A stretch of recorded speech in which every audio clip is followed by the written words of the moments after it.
Hello friends, this is Supriya Tiwari. Welcome to our Supriya coaching. यहाँ पर हम लोग एनसीईआरटी क्लास 7th की साइंस डिस्कस कर रहे थे। अभी तक हमने फर्स्ट चैप्टर कंप्लीट कर लिया है। आज सेकंड चैप्टर का 4 पार्ट कंप्लीट हुआ है। आज हम लोग उसका 5वां पार्ट कर रहे हैं, जिसमें हम लोग स्मॉल इंटेस्टाइन में डाइजेशन के बारे में पढ़ेंगे। तो the digested food can now pass into the blood vessel in the wall of intestine. अब इंटेस्टाइन की वॉल पर पतली पतली वेसल्स होती हैं, और ये वेसल्स होती हैं, फूड इन्हीं के पास जाता है। This process is called absorption. इस प्रोसेस को हम लोग एब्जॉर्प्शन कहते हैं। The inner wall of small intestine have thousands of finger like out growth. Small intestine की जो इनर वॉल होती है, ठीक है, इसमें ऐसे पतली पतले हज़ारों आउट ग्रोथ होते हैं, और दीज आर कॉल्ड विलाई। और इन्हीं आउट ग्रोथ को हम लोग विलाई कहते हैं। कैन यू, और सिंगुलर फॉर्म की बात करते हैं, एक सिंगल विलाई को विलस कहते हैं। Can you guess what the role of villi could be in the small intestine? अच्छा, क्या आप गेस कर सकते हो कि स्मॉल इंटेस्टाइन में इस विलाई का क्या कार्य होता है? The villi increase the surface area for absorption of the digested food.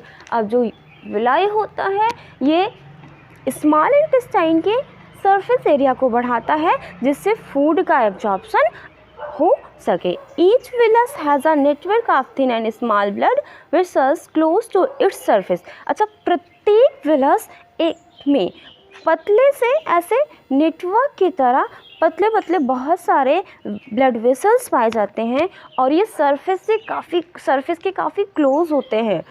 The surface of villi absorbs the digested food material. अब ये जो सरफेस, विलाई के जो सरफेस हैं, ये फूड को एब्जॉर्ब करने के बाद, मतलब डाइजेस्टेड फूड मटेरियल को एब्जॉर्ब करने में हेल्प करते हैं। The absorb surfaces are transported via the blood vessels to different organ of the body। अब ये जो डाइजेस्टेड फूड अब इन्हीं वेसल्स के द्वारा बॉडी के अलग अलग आर्गन में भेज दिए जाते हैं, ट्रांसपोर्ट कर दिए जाते हैं। जैसे कि हम लोग पता है, एक प्लेस से दूसरे प्लेस पे जाने के लिए कार का यूज़ करते हैं, साइकिल का यूज़ करते हैं, या फिर ट्रेन से जाते हैं। तो ऐसे ही ये जो हमारे डाइजेस्टेड फूड होते हैं, ये इन्हीं ब्लड वेसल्स के द्वारा बॉडी के अलग अलग पार्ट में भेज दिए जाते हैं, where they are use to build complex substances such as protein required by the body. अब यहाँ पे जो कॉम्प्लेक्स सब्सटेंसेस जैसे प्रोटीन है, कार्बोहाइड्रेट है, फैट है, ये सारी चीज़ें बनाई जाती हैं, जो हमारी बॉडी के लिए बहुत ही ज़्यादा ज़रूरी होती हैं। दिस इज कॉल्ड एसिमिलेशन, और इसे हम लोग क्या कहते हैं? एसिमिलेशन कहते हैं। In the cell glucose break down with the help of oxygen into carbon dioxide and water. अब बता रहे हैं कि जो ग्लूकोज है, ये ग्लूकोज टूटता है ऑक्सीजन, ये ग्लूकोज ऑक्सीजन की हेल्प से कार्बन डाइऑक्साइड और वाटर में टूट जाता है, पानी में टूट जाता है, एंड एनर्जी इज रिलीज्ड, और फिर हमें एनर्जी मिल जाती है। ये ग्लूकोज है, ग्लूकोज ऑक्सीजन की प्रेजेंस में CO2 प्लस H2O के साथ साथ ये किसमें,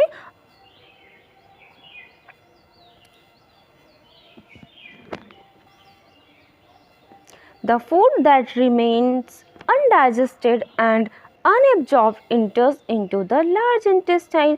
अब अच्छा, जो बचा हुआ फूड है, जो अभी डाइजेस्ट नहीं हुआ है, ये लार्ज इंटेस्टाइन में भेज दिया जाता है, या फिर ये लार्ज इंटेस्टाइन में चला जाता है। अब हमारा नेक्स्ट टॉपिक है large intestine. The large intestine is wider and shorter than small intestine. अच्छा, नाम इसका लार्ज इंटेस्टाइन है, मतलब बड़ी आंत, लेकिन अगर हम इसके साइज़ की बात करें और अगर इसकी चौड़ाई की, मोटाई की बात करें, तो ये जो है स्मॉल इंटेस्टाइन छोटी आंत से छोटी होती है और थोड़ी सी पतली भी होती है। इट इज़ अबाउट इसकी जो लेंथ होती है 1.5 मीटर होती है। Its function is to absorb water. इनका काम होता है वाटर का एब्जॉर्प्शन करना, water and salt from undigested food material. मतलब जो अनडाइजेस्टेड फूड मटेरियल होता है उससे वाटर और साल्ट को डाइजेस्ट करता है। The remaining waste passes into rectum. अब जो भी वेस्ट मटेरियल बचा हुआ है ये रेक्टम में चला जाता है and remains there as semi solid faeces, और अब ये सेमी सॉलिड फीसेस में ही बचा रहता है। The faecal matter is removed through the anus from time to time. और जो है समय समय पर ये फिसल मटेरियल हमारी बॉडी से एनस के द्वारा बाहर निकल जाते हैं। इसे हम लोग इजेशन कहते हैं। जैसे हमारे घर में जो कूड़े करकट होते हैं ना, तो हम लोग क्या करते हैं, जो वेस्ट मटेरियल होते हैं उसे झाड़ू लगाते हैं, पोछा लगाते हैं, उनको अपने घर से बाहर फेंक देते हैं। ऐसे ही लार्ज इंटेस्टाइन क्या करता है, जो अनडाइजेस्टेड फूड मटेरियल इसके पास आता है इसे वाटर और साल्ट को एब्जॉर्ब कर लेता है। इसके बाद जो भी मटेरियल बचता है इसको बॉडी से बाहर कर देता है। Sometimes you है diarrhea. Sometimes you may have experienced the need to pass watery stool frequently. अच्छा, कभी कभी क्या होता है, हम लोगों ने देखा है कि हमें मतलब कि हमारी बॉडी से बहुत पतला स्टूल बाहर निकलता है। This condition is known as diarrhoea. इसे हम लोग डायरिया कहते हैं। It may be caused by an infection, food poisoning और इनडाइजेशन। क्या होता है कि जो डायरिया होता है ये इन्फेक्शन की वजह से या फिर फूड पॉइजनिंग की वजह से होता है। It is very common in India particularly among children. मतलब भारत में काफ़ी कॉमन डिजीज है, सबसे ज़्यादा तो बच्चों में। Under severe condition it can be fatal. This is because of excessive loss of water and salt from body. अच्छा, क्या होता है कि कभी कभी बच्चा जो है एकदम परेशान हो जाता है और बच्चा बीमार पड़ जाता है, परेशान हो जाता है। तो ऐसा क्यों होता है? क्योंकि हमारी बॉडी से ज़्यादा वाटर और सॉल्ट बाहर निकल जाता है। Diarrhoea should not be neglected. मतलब अगर किसी को डायरिया हो रहा है तो आप इसको बिल्कुल भी अवॉइड मत करिए। Even before a doctor is consulted the patient should be given plenty of boiled and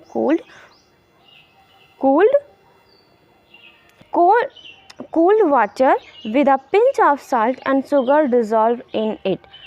अगर कभी भी किसी को डायरिया हो रहा है तो आप डॉक्टर के पास ले जाने से पहले आप उसे ज़्यादा से ज़्यादा ठंडा पानी जिसमें नमक और थोड़ा सा शुगर डाल के आप उसको पिला सकते हैं। This is called oral dehydration solution, और इसे हम लोग ओरल डिहाइड्रेशन सॉल्यूशन कहते हैं।